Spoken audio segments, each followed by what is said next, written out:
Brown guy with tattoos. I think I'm covered. We're looking for a brown guy with tattoos. Perfect. Is that the AK day? That was the AK day. So chest blasted. Chest. He just what? How about this? We'll give something for the listeners.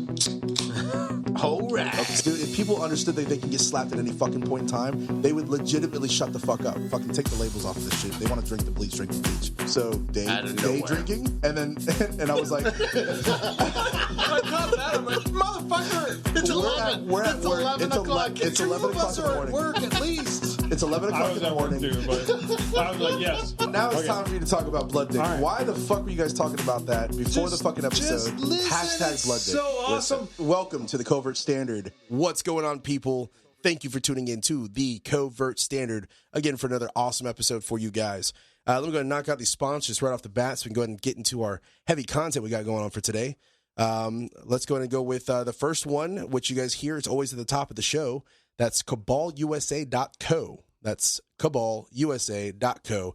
It's your one-stop shop for your awesome swag and all types of stuff that you can get, such as holsters, mugs, and T-shirts and hats. You know, he's got awesome apparel, and always have the right gear is the slogan there. His holsters are really well made.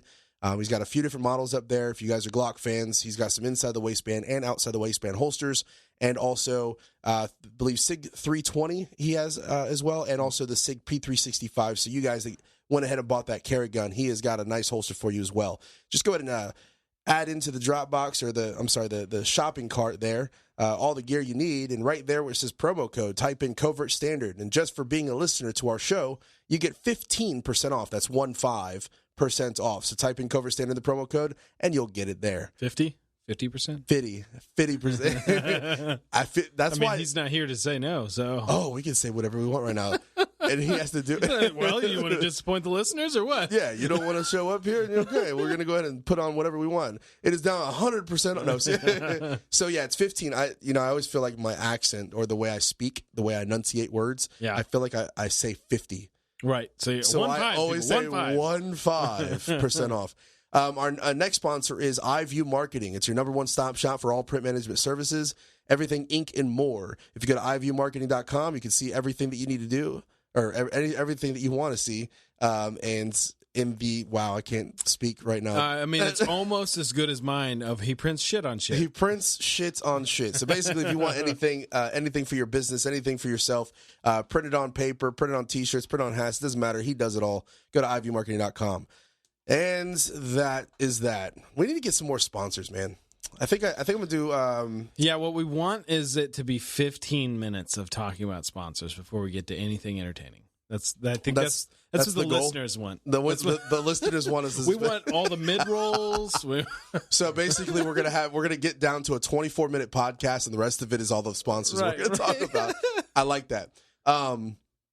So I wanted to start this off by talking about a video that I just seen recently, and I believe that we talked about this. Or I'm sorry, we shared it. I believe you shared it. Yeah. In our group chat, and I watched it, and man, my heart goes out to him because I remember when this all started, and I know where it is now, and it's really crazy how it happened. And it was the Jon Stewart speech to the Congress. They were sitting in Congress, and he talked about the 9/11 first responders, EMS, Port Authority, firefighters, police officers, everybody that responded to the 9/11 attack.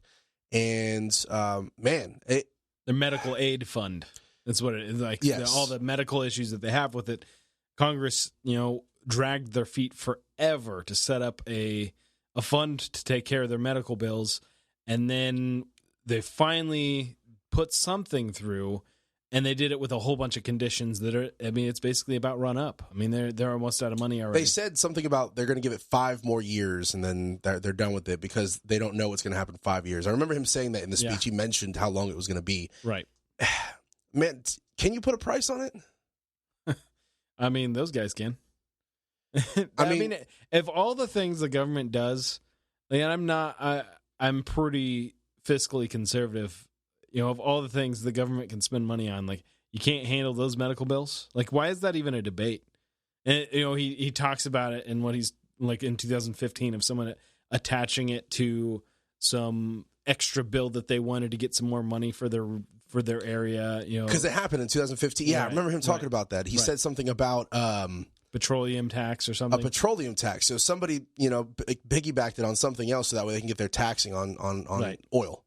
And it's kind of fucked up because of course, sleazy ass fucking politicians. Yeah, they know. Oh, this is a slam dunk. Everybody that all their constituents want this. So let me find a schemy ass way to attach this to something I want passed. Sure. Yeah. Well, I think what bothers me the most is that we have billionaires in Congress, right? And listen, you earn your money. Pre-billionaires. There are people that join Congress, I'm not. Generally, it's when they get out of it that they get that kind of money. But yeah, I get what you're saying. There are super wealthy people that are in Congress for a long time. Whom a lot of them didn't start out wealthy before they went in. Got wealthy while they were in. When they got out, got even more wealthy, and just keeps growing money from there. And they don't have to worry about it. We pay for their health care. Right. It comes out of my money, the money your money, everybody's money out there that actually works for a damn living. And, no brainer for them. They can get medical care every time they want. Plus, being a politician, I'm pretty sure they have their own special fucking, if they're a part of Congress, we pay for their medical. Sure. Yeah, it's part of the gig of being a member of Congress. So one of the things that he said that really touched base with me, that really touched me. It hit home. Was they responded in 5 seconds. Yeah. And the reason why is because I took that a different way, right? And I'm sure it's what he intended. But he says, you know how long it took? He goes, you know how long it took for them to respond to the 9/11 incident? 5 seconds. It's been 18 years, and you guys have still yet to do anything for them. Right. And that right there hit home because he was like, they did it in 5 seconds. Do your fucking job. Right. When he said that to them. Which he literally said. Do your fucking job. Yeah. Like and then they complain about it. They're like, oh, well, we got to figure out this, and that. And he was like, yeah, you're complaining about it, but it's your fucking job. Right. And that's one thing that pisses me off. I don't understand where this shield, this roof came over everybody's fucking head to where they don't want to fucking look at what the real problems are. Within our government, you know what I'm saying? I'm not saying everybody. I'm not going to say everybody. I'm not even going to say that they even intend to, most of them. Sure. But there are some, right, that really don't care about the general population. More than some. I would say it's actually a select few that actually give a fuck. Mm-hmm. Like it's probably easier to name off the people that care than it would be to name the people that don't care. Right. And that's what fucking pisses me off. You guys are civil servants. Okay. Yeah, they don't see it that way. Well, guess what? That's one of the goals of what this is. The only way to fight back is to be the bigger voice, or try to be the bigger voice, or get the voice out there, get people to understand and listen. Yeah. And what people forget is that the government works for us. Yeah. Period. I mean, that's a whole left-right dynamic. Is that the left thinks that. They kind of have this idea that the government is in charge and government's big daddy, and that they're supposed to take care of everything and be in charge of everything. No, the government's here upon our permission. Correct. Not the other way around. But I can understand how people are, though. They get older, and they as you're a kid, you see that, military, you see that, the higher presence, above you, these leaders. You see the president on TV all the time, shaking hands and kissing babies and shit. And that's what you think. These are our leaders. Sure, there are leaders. There's a government. We have a democracy. I completely understand that. But those motherfuckers work for us. Yeah. And I can tell that the more the generations go on, the less people are fighting. The more the generations are going on, the less people are trying to get shit done. And then all I'm seeing is that people get into office and they don't ever face the people. So I'm reading this book, Tribe, again. I've already read it once. I really fucking liked it. But I'm reading it again, and you said tribe, right? Tribe, okay. Like tribal mentality, tribe, and it's just really fucking good. Like he goes over, disasters, and 9/11 is one that he talks about, to where you didn't see a huge uptick in, like, for first 2 years after 9/11, there was a massive decrease in antisocial behavior. Okay. So like rapes, robberies, murders, like that kind of antisocial. Okay. Like literally anti-society kind of stuff.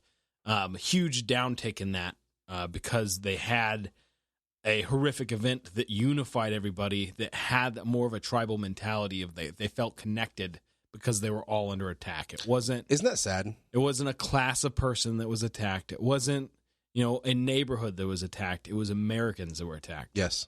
And so that's just a natural reflex. You say that's sad, and I guess I can understand what you're saying, but that's kind of what he goes over really in detail in that book, and why I have some of the perspective, back in our zombie episode when I was saying that I don't think necessarily the people would be as bad as we like all of like pop culture gives it credit for. Because when you look at, say, London in World War II, when they started getting bombed, they planned on it being mass chaos. They planned on people turning on each other, the poor really just stealing from everybody, being mass chaos. And it was the total opposite. Mm-hmm. That they had these shelters that everybody was crammed into, and they had almost zero fucking incidents. Like, everybody pulls together. And unfortunately for them, for the Allies, I guess, in World War II, when they turned around and did the same thing in Germany, it was the same kind of effect of like the morale and the production towards the war effort was the highest in cities that we were bombing the civilian population.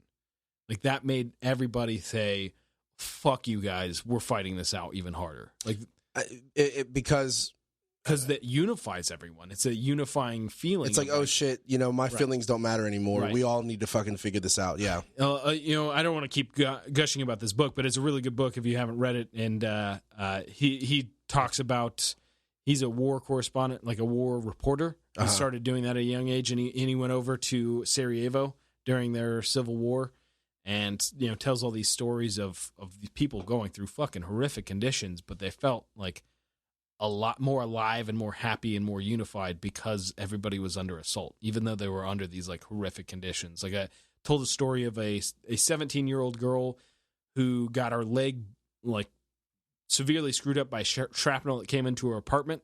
She went to a hospital. They had to do constructive surgery on her leg without any kind of anesthetics or like painkillers or anything. And they sent her to Italy because she lost a bunch of weight from the surgery and never gained it back. Mm-hmm. And it's like, after being back there for like a month, she was fighting to find her way to get back into the country because she felt so fucking depressed by not being around everybody else that who's going through similar it's the same type of shit. Mm. So I don't know, it's interesting. Psychologically speaking, I believe that a lot of things that happen, especially in traumatic incidences or warlike incidences, a lot of things happen that people that don't think about it first when you try to describe it, right? So 9/11 happening, we got struck, horrific events, lots of people died. Yep. The entire nation felt it. The entire nation, right. All 50 states felt it. Right. Didn't matter if you didn't know anybody in New York. You didn't have to. No. Everybody felt it, and everybody. I remember where I was. I was young. Yeah, I was in middle school. I was a freshman in high school when this happened, and I remember when it hit. I remember it went over the intercom. I remember seeing it on TV, and I remember just a week later, not even a week later, a few days later, if you watch the news, you could see groups and groups of people just standing together. I remember seeing like for the vigils. Yes. Yeah. I remember seeing gangs. Like this. I think this is where it hit home the most, only because I feel like that's the most difficult situation to unify would be rival gangs, right? Sure. I know it sounds weird, but right, listen, I understand. Gangs are out there, guys. Right. Like it's not this. It's like a known street thing. Gangs. Yeah. They stood together when 9/11 struck, and it was for a 9/11 vigil, and you could see them, Crips and Bloods. Again, I know we don't want to really have gangs, but I get it, but. That's what happened. I mean, it's just Crips and Bloods were standing together. They were hugging each other. They posted this all over the news, and you can see the bandanas. They put them away, and they all stood together because of the horrific incident. It's a weird phenomenon, but like I said, like the antisocial behavior aspect of it, that's specifically in New York. That didn't have quite the effect reverberating throughout the whole country. Sure, that was specifically New York that I was talking about. Yeah, right. But huge impact on that mental health stuff. Like there was a reduction in people applying for antidepressants or like seeking out therapy for the first time. Like the people actually, for whatever reason, are less likely to be depressed when they feel like they're under attack, like society's under attack. I don't know what the science behind that is, but it's kind of an observable thing. It's very interesting, which is, I don't know, I guess it's kind of obvious. Like the affluent people are the most likely to feel depressed. It's like you don't have starving people in Africa getting like bulimic and anorexic. That's like I have too much money and too much time to fucking think kind of problem. I don't know. Yeah, I mean, it sucks, man. And no, but at the end of the day, let's sum that up with fucking assholes in Congress just pay for these fucking people's medical bills. How hard is that shit? Yeah, like it's not like you're paying for the entire nation's medical bills. You're paying a relatively small group of people, right? That literally did their job, and they did it without asking questions. I mean, I don't know if you've seen any of the videos, but I mean, these people, I remember watching they didn't care. They didn't care about their own self. They didn't care about, they did a selfless act. They literally were digging through rubble. If they could do 24 hours, if they could do it 24 hours, they were doing it for 24 hours. There's people that literally were so exhausted, they were passing out helping because they were trying to save people. Yeah. And where's Congress at right now? Huh? Yeah. Where are they at? Are they jumping out of their chairs right now to go help them? Are they trying to hurry up and try to do something for them? I watched a follow-up from Fox Business, and they were trying to like kind of somewhat defend, I guess, Congress in that, to where it was only a partial committee that was going to be there, which is why the whole front row was empty, and then there was only 2 senators that weren't completely there, but then the rest of them were coming in and out as they were talking. I'm like, how is that really a fucking defense? You're going to have all of the sick and dying coming to talk to you about the medical issues that they're having and how they need support, and you're not going to be there. You're not going to be there. Like, how is that? I'll get the cliff notes later. It wasn't scheduled. I don't give a fuck. Like, how are you not scheduling what are you yourself? Doing? Right. What are you fucking doing? They're going to get more money. I mean, that's what politicians do, is they go ask other people for more money. They are professional, like, beggars, basically. Like the people that are on the side of the road with the signs. Yeah, that's when those people go pro. That's what they become. they become politicians. That's how. Honestly, they don't give a fuck about your views. Nope. They don't give a fuck about your past employment. If you want to be a Republican or you want to be a Democrat and you want to go run for Congress, how much money can you get people to give to the party? That's all they give a fuck about. It's just how well can you beg. That's it. That's it. That's all it is. How well can you beg for that? Right. Yeah, absolutely. And it's fuck, man. This shit gets me so enraged when I think about this stuff, man. Like, I have a general understanding about how things work. I will tell you that I don't know everything. Sure. I won't ever know everything, but I try to have a general understanding. It's impossible not to be ignorant on boundless topics. I mean, there's so many different things to not know. Correct. But, and I'm not just saying that it was an easy thing to get them, right, healthcare or whatever. Okay, let me just say, I don't know the process of it. I don't know if that's right. Maybe we're just so much in debt because we are in crazy amounts of fucking debt. Dude, we're not talking about much. Sure, I get it. When you talk about the budget of Congress, like, there's so many things that we're fucking putting money towards that, like, all right, maybe you for it, maybe you're not, but I know you're not for it overpaying for these motherfuckers to have their medical bills. Yes, like I would rather pay for them than fucking not Medicare, but welfare. Yeah. How about that? I mean, that's just a drop. Like, that's not even like a comparable thing, you know? Like, we're talking about like people doing research on migratory birds are going to get some less grant money. Okay, let's take that money. Right, like, I'm not anti-science, but these motherfuckers need to have their medical bills paid. I don't know how much more of a conversation we need to have about there this. Isn't. Right. There is no other conversation you can really have with this. Period. Yeah. Like those people need the fucking help. 18 years ago, they did a selfless act that was really needed. Nobody else was going to do it, but that's their job, and they did their job to the fullest extent. They didn't just sit outside and was like, "Oh shit, I think I quit today." Or this is scary. Maybe what else is coming? No, they didn't. Yeah. They fucking went in. They did their job, and they kept doing their job. Man, there was people still digging through that rubble weeks later. I mean, do you remember? Because like no one was watching, obviously, when the first plane hit, but. I remember I was in a shop class, like that was the class where we built like a balsamer wood bridge and fucking bullshit little cars and all that kind of stuff. I will say this: I hate the places I went to school because I did not get those. I wish I had shop class. I went to like at that point I was living in Johnson County, so it was like going to school with a bunch of rich kids. So that was pretty cool for me. We didn't have shop class or there used to be a wood shop. Yeah. And there used to be like metal shop, right? We never had that. There was none of that. You know, their schools definitely used to be way better when it came to that shit earlier. But watching that fucking building on fire from that first plane and then watching the second plane hit, like no one saw that coming. Like everybody was watching it thinking that maybe there was an accident, you know, like, and then we watched that second plane hit. And then that plane that went down the Pentagon, and then there was another one in Pennsylvania. Yeah, that downed in the field because the people on that plane they figured out what was going on. Yeah, I mean, of course they. What else would you do? You know. So yeah, that's another story too. You're gonna give me this whole rant.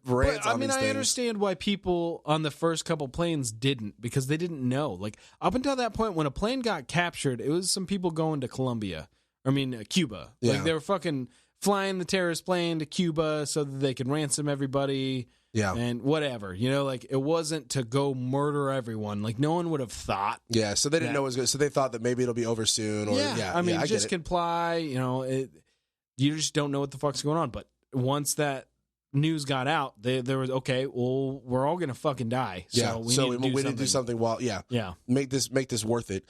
Yeah, I think it was because of that I'm so hyper vigilant when I go on a plane. I feel like they totally neuter you. So I mean, the only thing you got is your mitts. Really? Fine. I'm working on them. I'll let the mitts work. I'll let the mitts play. Yeah. I don't care if I'm trying to rip their freaking face off with my bare hands. I'm going to do it. Like, I feel like that's what it developed into. I'm not saying it's going to ever happen again, but I'm also a person that's not going to say it won't happen again. I think that the thing is that you never have to worry about it happening again, because people won't let it happen again. Yeah. There's not... Islamic terrorists can't hijack another plane. Not because the government has anything to say about it, but because the people, everybody's watching. Yeah, no one will let that happen ever again. Never. Yeah, and I guarantee people have like plans already built up when they fly. Like, that's why the last few attacks that they tried were like underwear bomber and shoe bomber and they stopped trying to take possession of the plane because they knew they couldn't. Yeah, so they kept trying to sneak on weapons and explosives and stuff like that a different way. Yeah. Yeah, that's the most annoying fucking thing in the world, going to an airport and having to take off my damn shoes. Security theater is crazy. It really pisses me off. Yeah, that, I don't know, man. It's really hard for me to keep thinking about that. It's one of the things that I had to think about. I had to make a decision in my life, right? When I joined the military, I had to make a decision, because when I joined the military, it was 2004. Yeah. Right? We had that's the very beginning of the entire war stage between us in the Middle East. And I had a very big decision to make.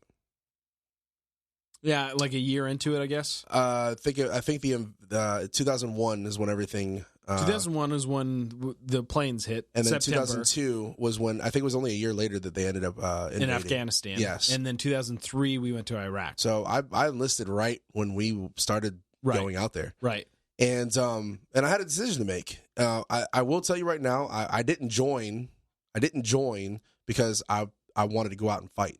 I'll be honest with you. Yeah. When it happened, I was young.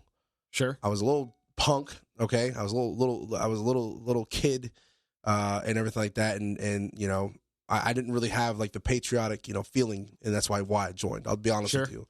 But I had to make that decision. Like when I joined the Marine Corps. It's not like I joined something that's on the coastal. I didn't join Homeland Security. The easiest job you could take. No, I joined the Marine Corps, which is the hardest training, out there, or not out there, but the hardest training for a basic. Obviously, special forces are always going to have harder, but as a basic baseline, military, hardest training, and I had to literally look at like the recruiter as we were talking about the war in Iraq. Like as a young man, I'm sitting here thinking like, oh, I'm going to go out there and fight. Like that's a decision I have to make. Yeah. And I didn't really look too hard into it. I just said, okay. Like, yeah, I mean, I was, especially about 2004, I was whole hog in, like fucking talking to recruiters, definitely too young to do it. Said whole hog in. Whole hog in. I like that. Fucking, like, I was convinced. That's what, I mean, that I had been planning on going to the military for a while. And then, 2005, like later 2005, I'm still a year out from being able to go. Mm-hmm. And one of my best friend's older brother comes back.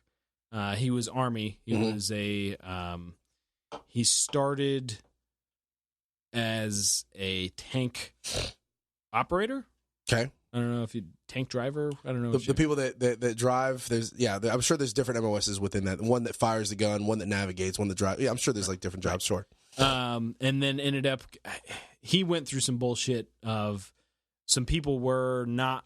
They were somewhere they weren't supposed to be in a training exercise, and he ran them over. Mm-hmm. And had to, like, that fucked with him pretty good. Like, even though it wasn't his fault at all, sure, he still was responsible for a couple guys dying.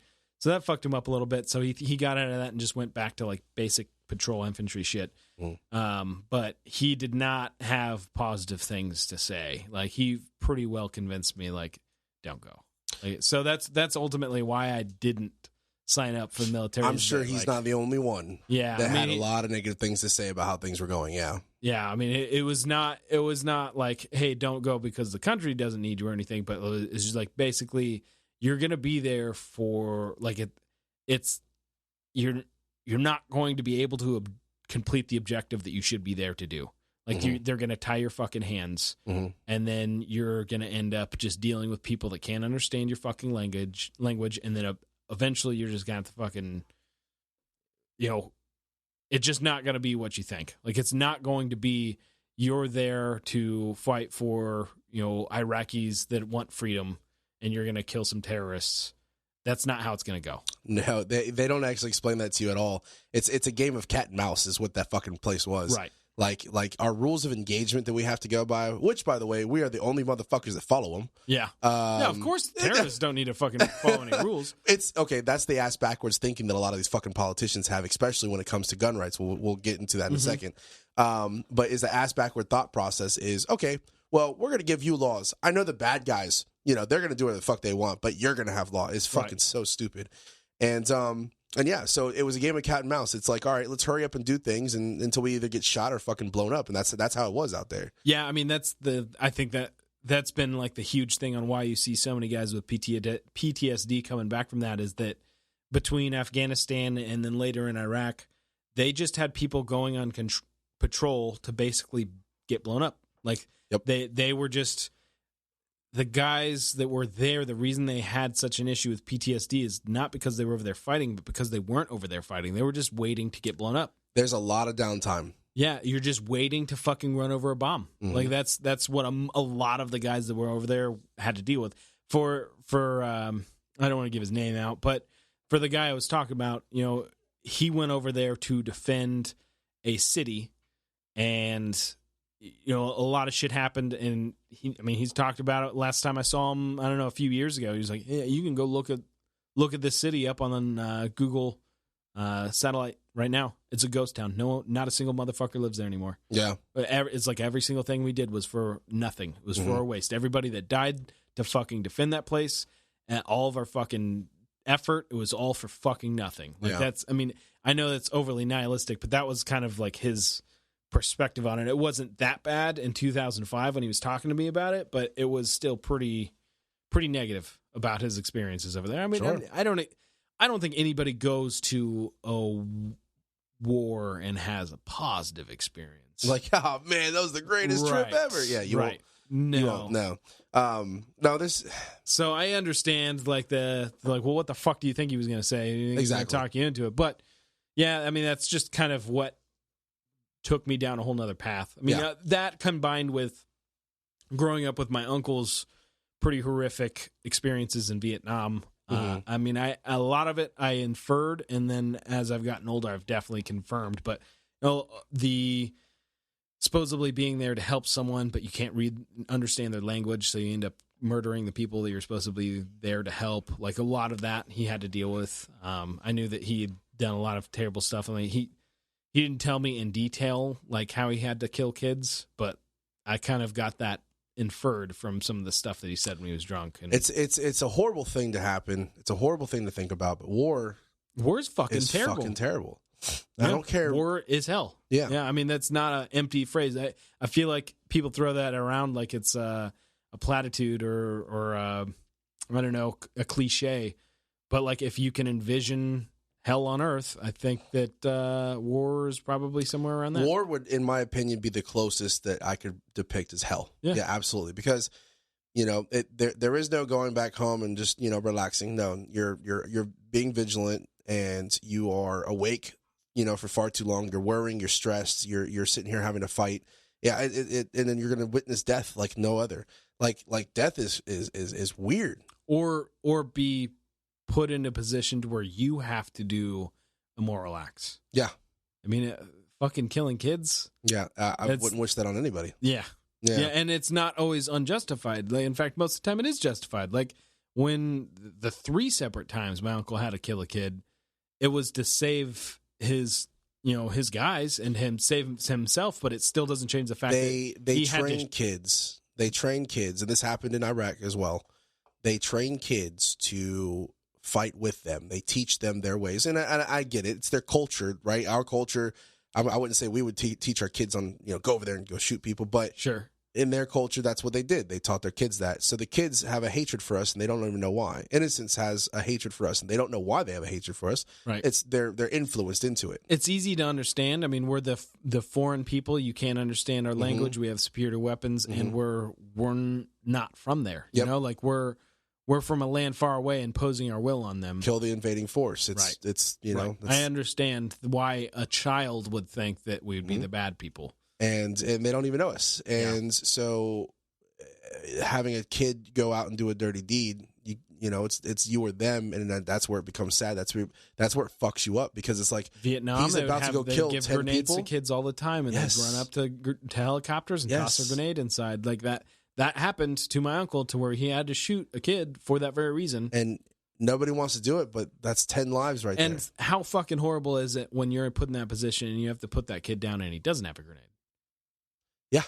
Because you don't know. He's running at you guys, and it's like, I got to make a decision. Yeah. Right. You don't get to know until sometimes it would be too late. It got that bad for us in Iraq, too. Yeah. Not me personally, but for a lot of people in the where bad kids positions. were all around, and they're watching them with a rifle on them. We don't want to do that, Right. But I mean, that's what they do. They'll run up. These kids will run up, right? And they'll have either a suicide bomb, a grenade on them, or they'll have the switch for a bomb. Yep. And they'll run up, getting close enough to that transmitter, and just click, boom, that's it. And I don't know, it's completely horrible. Families in vehicles that were strapped up with bombs in them. Like there was all kinds of fucking terrible shit that they used to take bodies or dead animals and shove them. They would make a bomb out of everything. Yeah, IED is a legit term. Improvised explosive device. That's a legit fucking term for whatever. Those guys were the MacGyver of the bomb world. I have seen the most ingenious shit fucking come out. And when we went through our EOD class, because they went through a explosive ordnance and devices, right? Explosive ordnance devices. Sure. Disposal. Explosive ordnance disposal. Sorry. Okay. EOD. Sorry. Is what it was. They would actually teach you what they know, the best of their knowledge, so that we could be, vigilant. That's their job, but they try to keep you, looking for things. So we're looking for freaking red wire. We're looking for det cord is what they called it, or these devices. And they showed us some of the things that they made, and it's unfucking believable. Like we could probably make something in this room right now. Yeah, I don't fucking know how to do it, but we can make something in this fucking room. Yeah. And that's what these guys did over there. And after seeing some of that stuff, it's crazy. Which is another reason why, like, I little things like will stress me out or worry me. Like if I saw red cord somewhere. I think that's why you saw that on a lot of guys, is that like, a lot of people that went over there, Dave included, would talk about trash bags that are like kind of floating in the wind on the side of the road. It's still like he'd still feel like he had to swerve out of the way just in case. I understand that part of it's irrational, but part of it totally makes sense. Yeah, it completely makes sense. Yeah. And by the way, for the listeners out there, this is a me and Dillon conversation today, because Chase is indisposed at the moment. Dave is as well.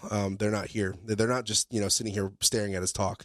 You kind of ruined it though. I liked everybody envisioning that Chase and Dave are just staring at us. Staring at us. Yeah. Well, they know that's not fucking true. Chase would have chimed in at some point. Fucking suppressors. Oh I man. think it's not as big of a deal as people are making. I think okay. So it says says strongly look into it is what it says in Sure. the news article that I read. Yeah. It says that President Trump says he will strongly look into suppressors. It's on video. So what they're talking about was not a prepared statement. It was him. A lot of his press conferences, he's like getting off a helicopter or getting on a helicopter, and they ask him about the shooting that was done by an engineer, and he had a suppressor. It was legal. It was probably the first time in a significant amount of time an NFA item has been used in any kind of crime, especially a mass shooting. I think that's the first time ever an NFA item has been used. I think that is what, yes. Well, that's because NFA items never used to be NFA items until they made it NFA items. Well, so yeah, but mass shootings started getting popular since the 80s. Sure, yeah. And doubled in size since the 2006. And the NFA Act has been around since like 1936. I don't remember. Yeah, 1936. I thought it was the 60s. No, so there was because there was a reaction to the gangsters having Tommy guns and shit. Oh, yeah, that's what it was. Yeah, right. Yep, 30s. Yeah. And then the 80s, they came in with Ronald Reagan making machine guns illegal, which sucked. It used to be to where you could go into a gun shop and buy a machine gun. Just walk out with it. Well, not that easy. It would be like buying a suppressor now. Yeah. To where you do all the paperwork, you wait 9 months, and then you can have it. Mm-hmm. And now you can, but it's skyrocketed in price because they say that you can't have anything that was made after 1986. Yeah. So, so he said it off the cuff. What do you think of suppressors? I don't like them. I'll have to look into it. Something I would seriously consider. Which just sucks because banning is because one of the things that he went on his fucking campaign about was that he was going to make it to where he took that off the NFA list for the No Hearing Act. I don't remember him specifically saying that. Now, you could be right totally. I just haven't seen it. I know that was something that was talked about around his candidacy because his son was a big proponent of it. Maybe that's what it was. Yeah. But if I remember correctly, it was when he was speaking on behalf of the NRA. Yeah. And I think that when he was presenting himself to the NRA, I believe that's when they were talking about, well, what about the Hearing Act, about suppressors? And he was like, yeah, we're gonna work on that. We're gonna do it for you, that kind of thing. And then it just kind of was like, meh, push it off. It's one of the few things that he said that he was going to do and didn't do. It's one of the few things. And whatever, it's fine. I'm sure it's probably gonna be a harder thing to do. But here's why I hate it so fucking much. Okay, a guy did a horrific act. Okay. Yep. Bad people are out there. Okay. Crazy people are out there. Let's just get that out in the fucking air in case people don't understand that or don't know that. Right. And a bad person did a horrific act. Upon doing this act, his instrument of choice is kind of just, it doesn't really matter at this moment. Because whatever he wants to do, he wants to instill a significant amount of damage, as much as he can, to a group of people of his choice, right? Yep. So his means is there. So why are we not talking about the fact that it's a fucking bad person that had a fucking bad idea and decided to carry it out? Because you can't attack ideas as well. It's easier to go off of instruments. Sure. Like it's so much more difficult for a politician to be like, oh, you know what? We have a gang problem. So that would make a huge impact in the violent crime around firearms. So let's try to find a way of lowering our gang population in this country. Like that's too much. It's too complicated of a task, and they know they can't do it, so they just go after legal gun owners. Like, so I want to point out a couple things. Colin Noir, obviously, he's sponsored on NRA TV. I would say he's an NRA advocate. I don't know. I think he's paid by them. I think he actually gets paid by them. I don't think he's an official spokesperson, though. I thought that's what he called himself at one point. Maybe. Okay. An official spokesperson of the NRA, I think is what he said he was. Two things he put out there on Instagram lately that I fucking loved. One of them which is an awesome, awesome point. What is it? 300 million gun owners in this country with collectively at least 1 trillion rounds. If we were the problem, you'd know about it. I fucking love that. Yeah, it's fucking... Wow, that's like a strong, like, come on, idiot. Like, if we were the problem ourselves, I'm pretty sure we would have fucking known. Yeah. Okay, that's great. I like that. Fantastic. Way to go, Cullion. Right. I don't know if you're ever going to listen to this, but way to go, brother. I like that. What else is there? What was the other one? And then another one that he just reposted from the NRA, but so it's a scale of basically how silent are suppressors? So it has normal talks at like 60, dishwasher at 70, vacuum cleaner at 80, hair dryer at 90, nail gun at 100, chainsaw at 110, jackhammer at 120, suppressed 45 pistol at 135, and then commercial airplanes at 150, and unsuppressed pistols at 160 plus. Wow. See?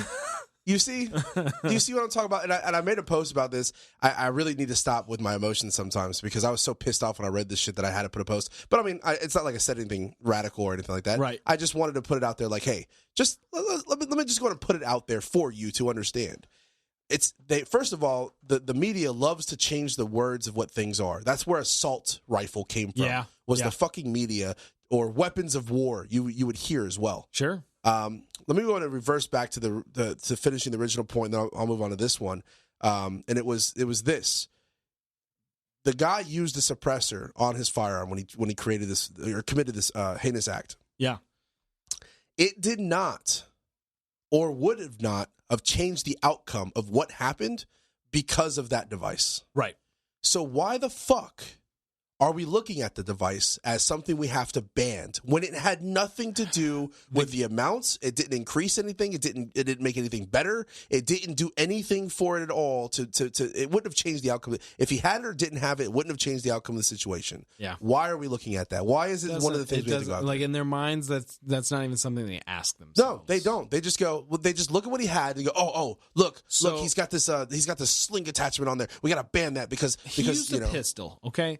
The governor, which is the same governor I talked about earlier this year about getting caught up in the blackface stuff from college. Okay, yeah. I know what you're talking about, yeah. He's the governor of that. And so he proposed immediately a bill to ban suppressors along with assault rifles, which weren't used. And then they weren't used. Right. But we need to ban them.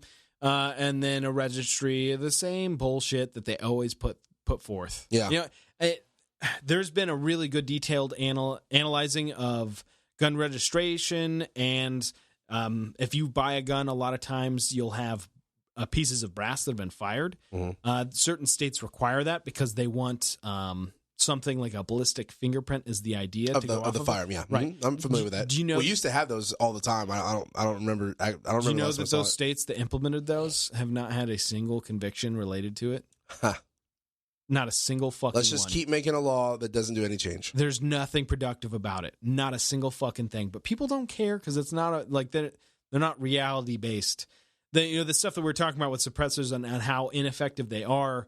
I have a high end client that one of my friends at work kind of deals with him, and he was venting to me about how fucking frustrated he was because this guy's expectations on what silencers and suppressors will do are just too fucking unrealistic. It was formed by fantasy. It was formed by movies. Yes. So the fact that he has a 45K can, and it's not quiet enough. Yes. It's not quiet enough. Right. I remember hearing something about this. It's not quiet enough. Yeah. It's never going to be quiet enough. No, right. nuts. It's not going to be quiet enough. Sorry. Let's just go ahead and say that. If you want a 22 with subsonic, then you can get that movie quiet. Otherwise, that's it. Like, you're not going to get it. Pew, pew. That doesn't exist. That's not how suppressors actually work. Along with the media coming out saying assault weapons, they also came out with the fucking word silencer. Well, let me correct you on this one.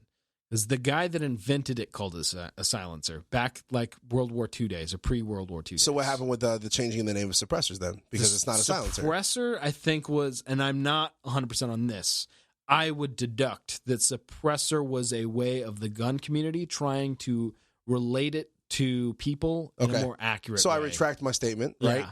And I will say that that suppressors are what they really are. Right. Suppressors are more accurate. Like the ATF's understanding, and like when you are doing a Form 4 for an individual, you cannot call it a suppressor because legally speaking, it is a silencer. Is that what they call it? I don't remember. So if you write down suppressor under the form, they send the form back to you to get it fixed. Okay, so now I have a clear understanding about it. Right. So everybody collectively is just a dumbass. Yeah. Okay, it makes sense. Yeah, like it doesn't. I hate the term. But silencer. you got to think of it. If you invented that way the fuck back when, for marketing purposes, it totally makes sense to call it a silencer. But the problem was that everybody got it in their eyes or in their minds that like, okay, well, silencers are just assassin tools. Yes. That's how I saw them forever. And one of my favorite companies, their name is Silencer Co. too. Yeah. But the problem is that what it really is it's a suppressor. It suppresses sound. It reduces it. Silence the fucking gun. No. The reason why that'd be awesome if it did. Right? Hold on. Yeah. Yeah, it doesn't happen like that. Well, I think the reason why I'm going down this tangent is simply because of this. It's not how you see in the fucking movies, okay? It's not the assassin tool. You see them put one on a fucking gun, and that's how they assassinate, and the guy that's standing right behind the guy that just shot doesn't hear the fucking gun. Right. It doesn't fucking work like that. Matter of fact, the guy that's standing in the room next to the guy that you just shot knows that you shot that person. Matter of fact, the person upstairs, downstairs, to the left, and to the right of you, when you use that weapon, they'll fucking know. Still knows. Yep. It's a suppressor. It doesn't do anything for you. It just suppresses the decibels that come out of it. It basically regulates the gas pressure enough to where the high crack in the sound, the high points of the sound are dampened, not silenced. They're just dampened so it doesn't. So if you want to get technical, I love getting technical because I'm a fucking nerd. I know. So it traps gases. That's the idea of a suppressor. And so there are a couple different ways suppressors can be more effective. The baffling system is essentially the capture method for that gas and how that gas flow functions, whether it goes back out of the chamber of the gun, because that will do. The gas will blow back and you'll get noise back behind the chamber, even though the gas at the muzzle is captured, as well as the projectile is generally traveling what they call supersonic, faster than the speed of sound. So it has that supersonic crack. But the fix to that is, okay, well, we'll shoot subsonic ammo. Well, the problem with that is when you analyze it, there's some cool fucking videos on YouTube. I'm pretty sure I shared it to you guys, but this would have been like almost a year ago. I need to go through more. Super fucking fancy technical shit, but essentially even a subsonic bullet, as it's traveling through the air slightly around the projectile is bouncing back and forth between subsonic and supersonic. And so there's still a sound related to that. It's not necessarily the large crack that everybody's used to of that piercing through, but there's a loud, consistent noise that comes from that projectile, from that kind of being on the teeter of going back and forth between being faster or not. And this means you can hear it. Right. So when people saw that he had that, instead of trying to get an understanding of it, instead of trying to dig deeper, instead of trying to actually find out what this thing is, they automatically start blaming on it. It's got to be it. The only reason why you killed those people is because of that device. Right. You guys, I'm so tired of hearing the simple-minded bullshit. And this is not okay. Let me steer away from guns too. Like there's a lot of other rights out there. Like for instance, freedom of speech. That's been attacked all the fucking time. How are you going to sit here and tell me what I'm allowed to fucking say and what I can't say, and if I should be arrested or not being arrested for what I fucking said? Like, really? And I'm talking about this on this term. I make a mistake, right? I make a mistake, and it's not because I really wanted to or ever not. But I said, let's say I called a guy ma'am or a girl sir. Okay. Right? It's ma'am. Yeah. By accident. Sure. Sometimes I'll be wrapped up in conversation. I just said yes, sir, about 100 times to fucking 100 other customers. Right. And then I talk to a female customer and I say, yes, sir. It's not because I'm calling you a sir. It's because fucking, dude, I just got said done it. saying that over and over again. It's verbal conditioning, yeah. So you think that I should be fucking punished, or at least verbally, you're going to verbally assault me. You need to watch yourself. You need to.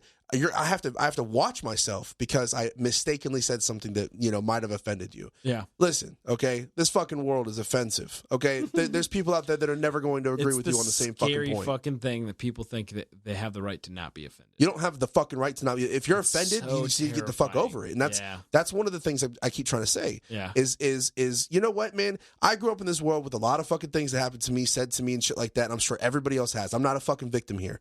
Okay, yeah. But if you're gonna let yourself become that victim to that shit, Fred, you're brown. Am I brown? Am I brown? You're on the scale Shut of the fuck up. You're no, on the not. scale of victimhood. All right. If you want to be gay or trans, you could get another notch up. You could climb that ladder. You could get another rung. I could climb that. I could climb that ladder and just join it. The whole point of the being is if you get your fucking feelings hurt, you move the fuck on. You find yourself a way to fucking just move past the shit. Not sit here and try to limit what that other person's doing. So something to tie into exactly what you're talking about. Actually, something I wanted to talk about. You may know about it. You may not. The Vox thing. So if the Vox thing, okay. Yeah, Vox is VOX, is like an online news organization, and they are funded by MSNBC. So they're funded by a major news network. They gave them about $200 million to get started. And Steven Crowder is an independent conservative guy on the internet. I don't love everything he does, but I am entertained quite a bit. His Changed My Mind segments are always entertaining to me. And he has done multiple videos of debunking the stupid, like, pro-gun control videos that they make that don't really make sense at all, that are full of falsehoods. Yeah, they just make it all up, and they just keep going. Immigration videos. There's all kinds of different stuff. And so Vox made a response leading up to Gay Pride of... Sorry, excuse me. If you watch any kind of Steven Crowder stuff, he cracks jokes kind of like we would, of like fucking you're brown kind of jokes. Yeah. And the guy at Vox, the main person, is a guy that definitely speaks with a lisp. Yeah. And is very open about being gay and queer. Sure. Like his title is Gay Whoop on Twitter. Yeah. Okay. And so Crowder commonly refers to him as the lispy queer, as a fucking joke. Definitely a joke. But so over hours of doing debunking videos and really getting into the nitty gritty of policy and getting into facts, he cut down all of that into all of the comments he's ever made about him being a lispy queer or Mexican, which he is all of those things. That's a factually accurate statement on all of those things. I love when it's actually a fact. Like I love when it's actually something that's true, but no, I don't like it because you said it. I don't like it because you said it. But specifically because you said it. Right. Because I guarantee in their own community, yeah, they do it all the time. They fucking do it all the time, yes. and that's the shit I'm talking about. And that was one of the favorite things. I was like, so you're saying it's bad to be Mexican? I don't understand.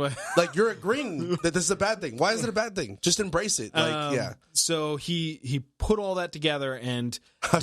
Should I be offended right now that you called me brown earlier? I should be offended. Yes, I am super offended. That's right how now. you're gonna climb that victimhood ladder. But he put out for Steven Crowder to be taken off the internet, taken off of YouTube. Wow. And so YouTube initially said, "Well, he hasn't done anything wrong against our policies." Oh, I love that.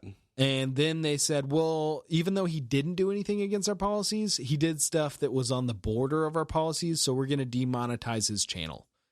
And so he can't get paid now, correct, from his channel because it goes against something that they chose. He sold a "Socialism is for Figs" shirt with like an actual fig, but because it was a play on words, and it I want that T-shirt. They're selling this narrative that he is genuinely homophobic, super hateful towards gay people, which is not fucking accurate at all. It's kind of like us making fucking gay jokes. We make gay jokes all the time. We don't have fucking time to hate people. Dude, the military is all about gay jokes. Right. Like, I'm not going to even lie to you.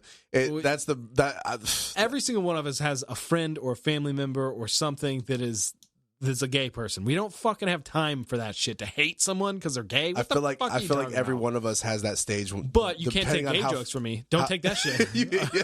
I feel like every one of us here on the podcast has that, depending on how many of these we have. Yeah. But someone's grabbing somebody's ass and somebody's grabbing somebody's nipple, and it happens every time we drink. So the Vox guy came out and said, it is not enough that they just demonetized him. It's a problem that they have him on his platform, and that what the fuck, bro? Yes. Like, they just said they're not going to pay for it anymore, right? But he wants him banned, and he said, you know what? Monsters like Steven Crowder, which is hilarious. He called him a fucking monster because he. But So you're allowed to just say whatever the fuck you want. Well, yeah, there's all kinds of shit. I get into this, but monsters like Steven Crowder are always going to exist. It's YouTube that makes money and really wants people like Steven Crowder. YouTube's the problem. So now he's going after YouTube. And it was a huge, I think, a concern. Like, all of a sudden, the New York Times puts an article out about how people are being brainwashed into being right-wing conservatives through YouTube. Mm-hmm. I think it is old media going after new media because they're dying. Because YouTube is taking in their fucking ad revenue and taking in that makes a lot of the sense. news actually, space. They're trying to come at it from this angle, sure, to get people banned, to get them to shut up and to get in line, so that they have more of a marketplace of ideas. And I think that's all it's about. So when you're talking about freedom of speech getting curtailed, it's definitely, at least YouTube had the backbone to not ban him. I mean, like, it's weird for me to say, like, that's a good thing. Like, at least they didn't go that far, but they fucking took, which, granted, Steven Crowder wasn't all that upset about it because he was like, honestly, 70 to 90% of my videos were already demonetized under YouTube's demonetization platform. Okay.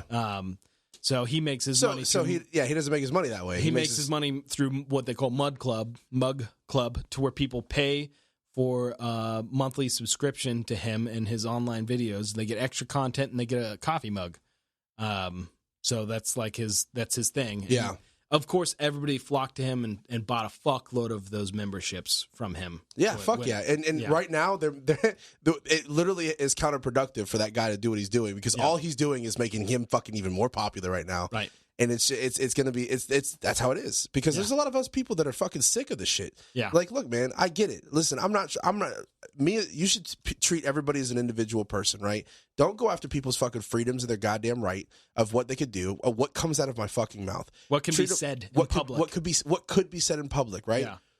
I'm not going out there to throw out hatred. I'm not that kind of person. I'm not a hatred person. I don't go out there and go, well, you know hate what? pedophiles. Okay. Hold on. Whoa. We hate pedophiles. They're not people. Like, I go out and I say, I don't go out after hatred. I'm not going out so I can go to a specific group of people and say, hey, I hate you because of this. Right. I'm not like that, bro. Yeah, it's just not a big motivating factor. I'm all about fucking freedom, man. Live your life. You want to be fucking gay and happy, be gay and happy. Sure. Leave me alone, I'll leave you alone. That's how this works. This is how the world's supposed to work. Right. We all have our own little fucking world we're a part of. But because somebody doesn't agree with you, you shouldn't attack back. That just means they don't agree with you. Is that one person really going to affect the rest of your fucking life? And the other thing is that, like, he's not attacking him on an intellectual level. Like, he's not. No, he's being a child about it. Right. Oh, fuck. I just want to blow up right now. Like, come on. Like, there's other ways. Have a discussion with it. You don't like it? I mean, then move on. Don't stop watching the shit. Move on to something else. Right. Fuck. Like, turn it off. It bothers you, turn it the fuck off. If it bothers you, turn it off. Move on to the next thing. He's not doing anything wrong. Same thing with this show. If it bothers you, if you don't fucking like this content, turn this shit off if you don't fucking like this. But if you fucking love this shit, share this shit and fucking let everybody else listen to this shit. And this is not for you if you don't like it. It is for a lot of people, though. And it's goddamn right. It's fucking real talk. Fucking our motherfucking absolute God-given right, freedom of speech. We can say what the fuck we want to do. If you don't like it, then go listen to another podcast that fits your feature. But if you do like this and you feel the same way as us, then man, show it. Yeah. Show it. I'm seeing the numbers, man. I'm paying attention. A lot of the fans have talked to us, and a lot of the fans have hit us up about a lot of things, and I fucking love it. I love hearing from you guys. Yeah, I'm sure. Yeah, I love when we get to a conversation. I love when you guys hit me up. And just drop a line. Just say hi, Dude, that fucking comment was killing me. Oh, my God. Yeah. Dude, prove Chase wrong. Chase is so convinced. No one listens to us when they're at the gym. Yeah, that's right. Yeah. That's right. He was like, nobody listens to us at the gym, guy. That's what he said to me. Nobody listens to us at the gym. And fucking Drummerman, right? I think that's his name. That's he's like, I'm never listening to you guys again. Episode 20, at the gym. He goes, episode 26, I was lifting weights, and I laughed so hard that I dropped the fucking bar on my face. As soon as I read that, I thought that was the greatest thing in the world. But this is the community, guys. This is what we're trying to do, right? We love doing this. This actually is a feel-good thing. The family gets together. We have a few beers together, and we discuss all these different types of topics. But realistically, it's about you. Okay, you as a listener, we're trying to be the voice along with you so we can establish this community of like thinkers, right? And not just like thinkers, but maybe open people's eyes to where it's love's the answer, man. Like real talk, like love is the fucking answer. I said this before. Start our own tribe, bro. Yeah, start our own tribe. That's what this is. Mm-hmm. This is the Covert Standard tribe, man. You know, and this is about standing up to tyranny. This is about standing up to evil. This is about standing up to the wrong. You know, just because someone says something wrong or just misspeaks at the fucking mouth, don't fucking sit here and try to punish it. Just move the fuck on. That's how this is, right? Yeah. And you know, if we're ever going to defeat the evil in this fucking world, if we're ever going to defeat this bullshit we're going on, you gotta love one another, man. Because I mean, the best way to fucking do it is through conversation. It's through humor. It's having a good time. Yeah. You know, have a good time with us. Right. When you tune in, this should be a happy place.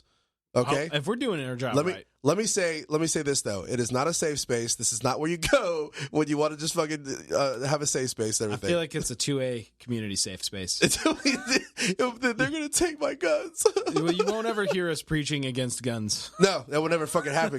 Guns are life, man. That's our ultimate defense against whatever we need to fucking have defense for. That's our equalizer right there.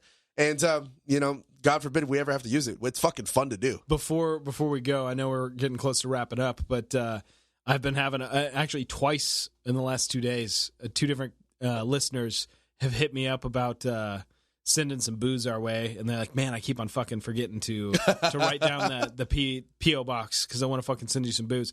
But they're coming at it. Both of them were coming at it with ulterior motives, or not necessarily ulterior motives, but what do you call it? With conditions. They're trying to send us a bottle. One of them was, I have this type of fucking bourbon that I think you guys will love. I'm going to send it to you and give you a shot, but I really want to fucking hear more about AKs. So guess what? We're not going to talk any more about AKs until you send it to us. Yeah. Never again will we mention AK in this fucking room until fucking bourbon's in our front door. Just imagine a bottle with a handwritten note of AK episode. Please talk on about it. AKs, please. Anyways, ladies and gentlemen, this is another wonderful episode. Me and Clear Malfunction. I almost called you D-Huck again. Me and Clear Malfunction taking over the mics so that we could bring another awesome episode to you guys. Don't forget that we do have a website. Please go and visit it and check us out. It's www.covertstandard.com. That's www.covertstandard.com. You can check out all of our bios. You can get to know us a little bit. And also at the very end is our P.O. Box, okay? You can send us things there. Letters if you want to do some handwritten letters. If you want little knickknacks I can throw into the studio because our studio is still a little empty. And if you got some things that, you know, anything that represents, you know, what you like, stickers, even patches, it doesn't matter. We're gonna get fucking goat pussies. You gotta watch yourself. Just go ahead and knickknacks. Come on, some knickknacks. If we could fit it in here, we'll get it in here. We'll talk about it. We appreciate it. But most importantly, we like to get loose and have a few drinks amongst us as a family, so that way you guys have people that you could drink with as well and hang out and talk with, or, you know, just get into the conversation. You can go ahead and send us any type of alcohol to that P.O. Box as well at the very end, okay? So coming to you from Clear Malfunction. What's up, what's up? I know I say it every time, but if you want some in life, fucking work your ass off for it. And I am the Nitro Panda. And we love you guys, and yeah, fucking work your motherfucking ass off, and don't fucking let anybody fucking offend you. Just fucking move the fuck on and stand the fuck up. I love you guys. Peace.